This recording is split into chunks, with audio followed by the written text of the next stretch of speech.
Bom dia, paz do Senhor Jesus. Estamos mais uma vez aqui para consagrar nossa leitura ao Senhor, dando honras e glórias a Ele, porque a palavra é dele, que Ele cresça e eu diminua, e assim seja feita a sua vontade. Abençoa cada família aqui que me ouve, que está aqui disponível para esse tempo, em nome do Senhor Jesus. Louvado seja Deus. Nós lemos Neemias ontem, o capítulo 1 ao capítulo 3, o comecinho, e hoje daremos continuidade. Neemias capítulo 3 ao capítulo 6. Os sacerdotes trabalhavam no lado de cima da porta dos cavalos. Cada sacerdote reconstruiu um trecho da frente de sua casa. Depois, Zadok, filho de Imer, reconstruiu em frente à sua casa. Em seguida, Semaías, filho de Secanias, o guarda da porta oriental. Depois, Ananias, filho de Selemias e Anum, o sexto filho de Zalaf. Em seguida, Mesulão, filho de Bereias, reconstruiu o muro diante do seu galpão. Os ferreiros Malquias reconstruiu o muro até o alojamento dos servidores do templo e dos comerciantes, desde a altura da porta da inspeção até a guarita da esquina. Os ferreiros e os comerciantes reconstruíram o trecho que fica entre a guarita da esquina e a porta das ovelhas. Guardas armados. Quando Sambalate soube que estávamos reconstruindo o muro, ficou furioso e começou a difamar os judeus. Na companhia dos seus comparsas e do exército de Samaria, esbravejou: o que esses pobres judeus estão fazendo? Os coitados acreditam que vão conseguir, da noite para o dia, restaurar tudo e deixar como antes? Será que vão levantar pedras do nada? Tobias, o amonita, que concordava com ele, acrescentou: isso mesmo. O que eles pensam que estão reconstruindo é só uma raposa subir no muro que ele desmorona. Neemias orou: ouve-nos, ó Deus, estamos sendo ridicularizados.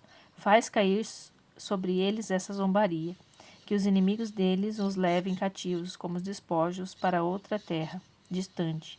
Não perdoe as iniquidades deles. Não os absolvas do seu pecado. Eles estão insultando os que se dedicam à reconstrução.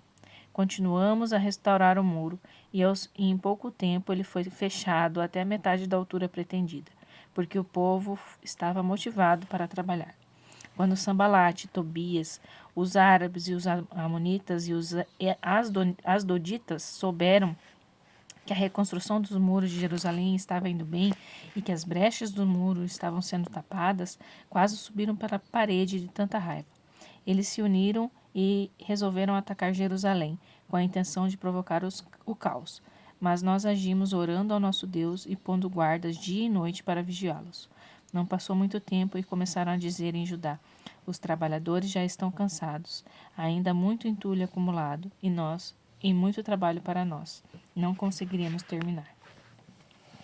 Ao mesmo tempo, os nossos inimigos diziam: eles nem saberão quem os atacou. Quando menos esperarem, estaremos no pescoço deles e vamos matar qualquer um que encontrarmos pela frente.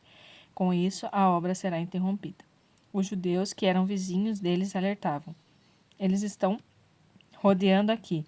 Daqui a pouco vão atacar.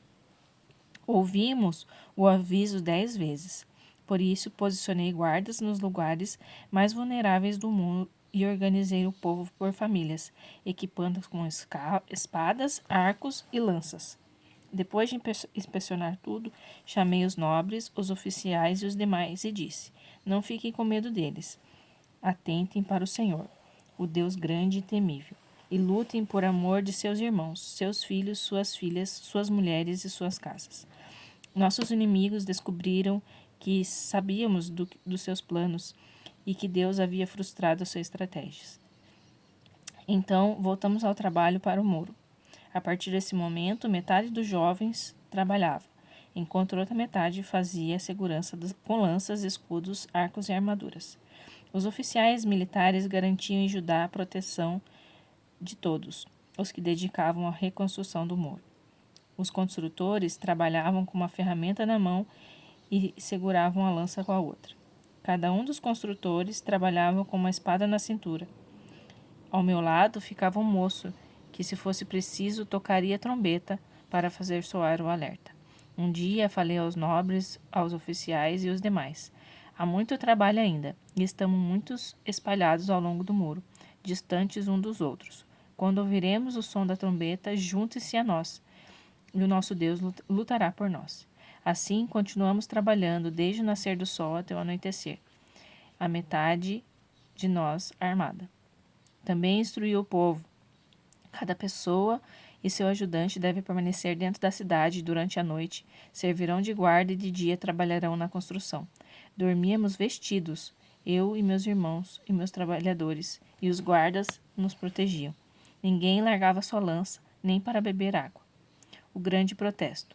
O povo iniciou um grande protesto, do qual até as mulheres participaram, contra seus companheiros judeus. Alguns diziam: temos grandes famílias. Se não tivermos comida, vamos morrer. Outros diziam: tivemos de hipotecar nossos campos, nossas vinhas e nossas casas apenas para comprar trigo, para não morrer de fome. E outros diziam: precisamos pedir dinheiro emprestado, até para pagar o imposto real sobre os nossos campos e as nossas vinhas. Vejam, somos dos mesmos sangues dos nossos irmãos. Nossos filhos são tão bons quanto os deles, mas estamos a ponto de vendê-los como escravos. Algumas das nossas filhas já foram vendidas, e não podemos fazer mais nada porque os nossos campos e vinhas já pertencem a outros. Quando soube do protesto e das reclamações, fiquei muito aborrecido. Depois de analisar a questão, censurei os nobres e os oficiais. Vocês estão se aproveitando dos seus irmãos. Em seguida, convoquei uma reunião de emergência para tratar do assunto e disse à Assembleia: fizemos tudo o que podíamos para resgatar nossos compatriotas judeus que foram vendidos como escravos e estrangeiros. Agora vocês estão vendendo esses mesmos compatriotas de volta à escravidão. Isso significa que teremos de comprá-los outra vez? Eles não disseram nada, mas também o que poderiam dizer? O que vocês estão fazendo está errado. Onde está o temor a Deus? Vocês não se importam com as nações ao redor, aos nossos inimigos? Vão pensar de vocês? Eu, meus irmãos e as pessoas que estão trabalhando comigo também emprestamos dinheiro para eles, mas é preciso parar com a cobrança de juros. Devolvam a eles os campos, as vinhas, os olivais e as casas. Perdoem todas as dívidas que não cobrem o trigo, o vinho e o azeite. Eles responderam: está bem, vamos devolver. Não faremos mais exigências. Faremos tudo o que você nos disser.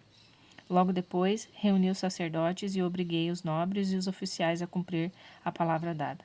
Eu mesmo tirei tudo o que tinha no bolso, sacudi na frente deles e disse: que Deus esvazie o bolso e a casa daquele que não cumprir essa promessa.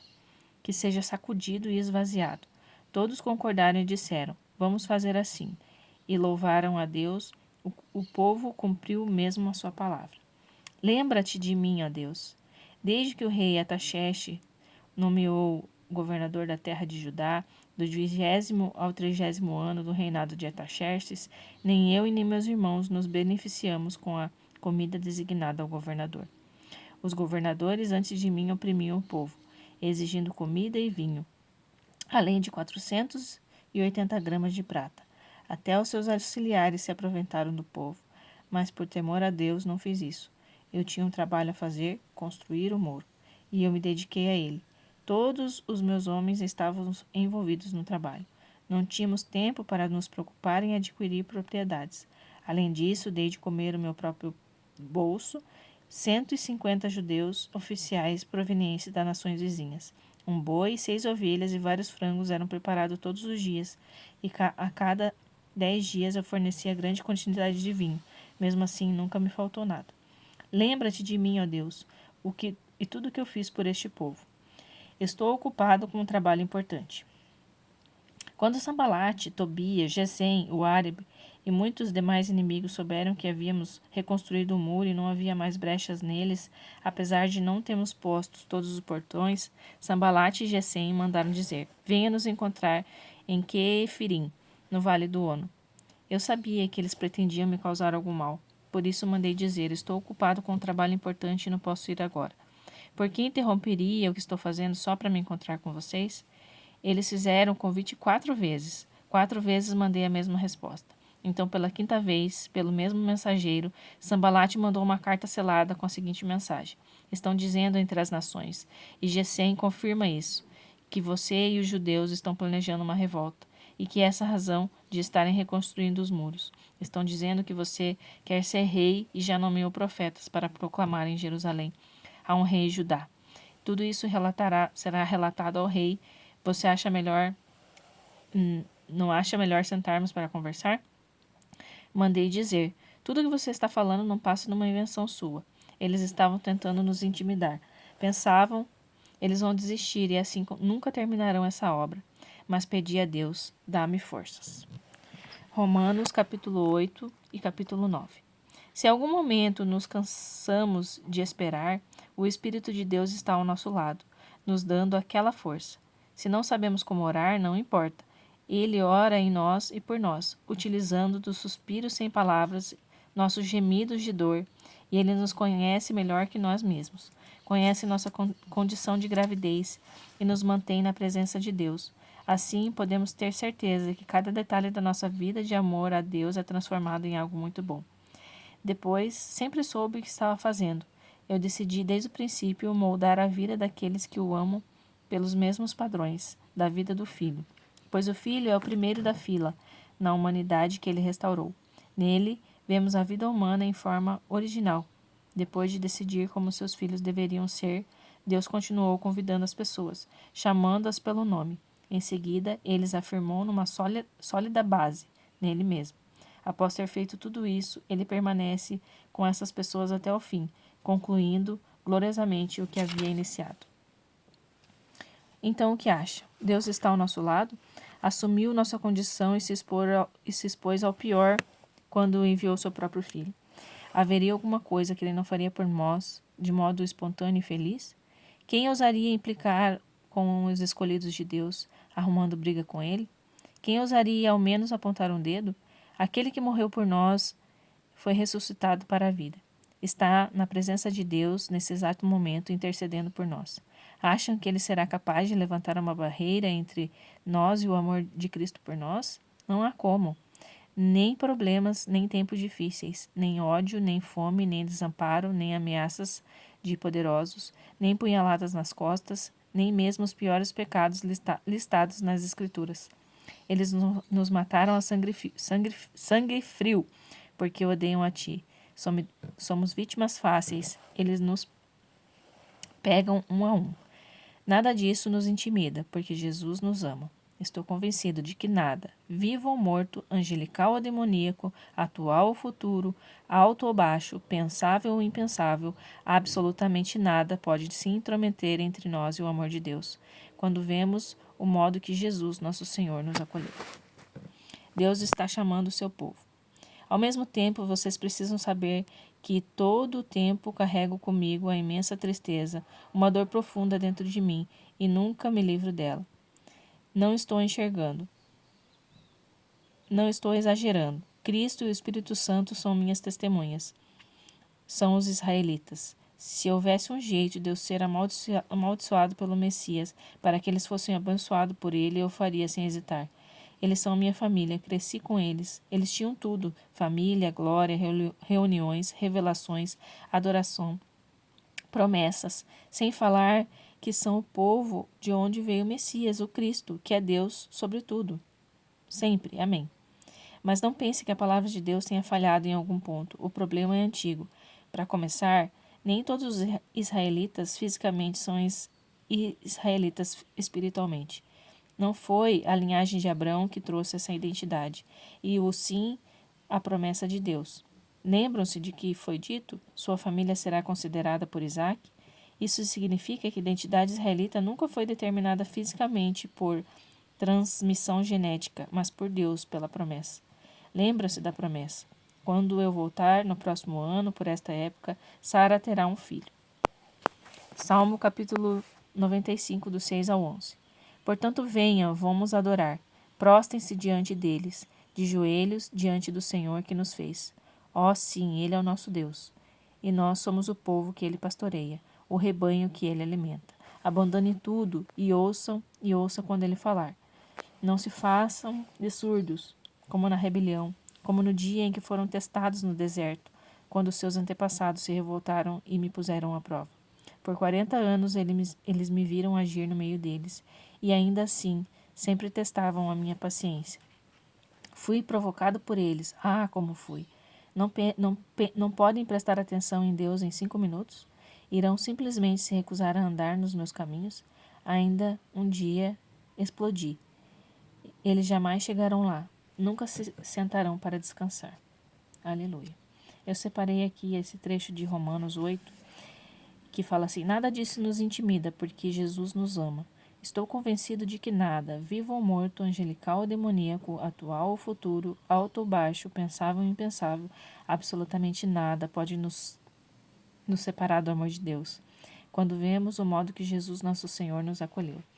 Aleluia, louvado seja Deus. Pai, que nesta manhã nós possamos crer nesse amor, que nada pode nos separar do Senhor. Que seja, Senhor, qual for o problema, a situação, a dor no coração, seja qual for a situação, Senhor, eu peço em nome do Senhor Jesus que nós possamos olhar para o Teu amor, Pai. Que nós possamos depositar a nossa fé, a nossa esperança em que nada pode nos separar do Teu amor, Pai. Eu te glorifico, eu te exalto e declaro essa palavra sobre esses ouvidos que me ouvem, Pai, em nome de Jesus. Amém, amém, amém. Até amanhã. Fiquem na paz.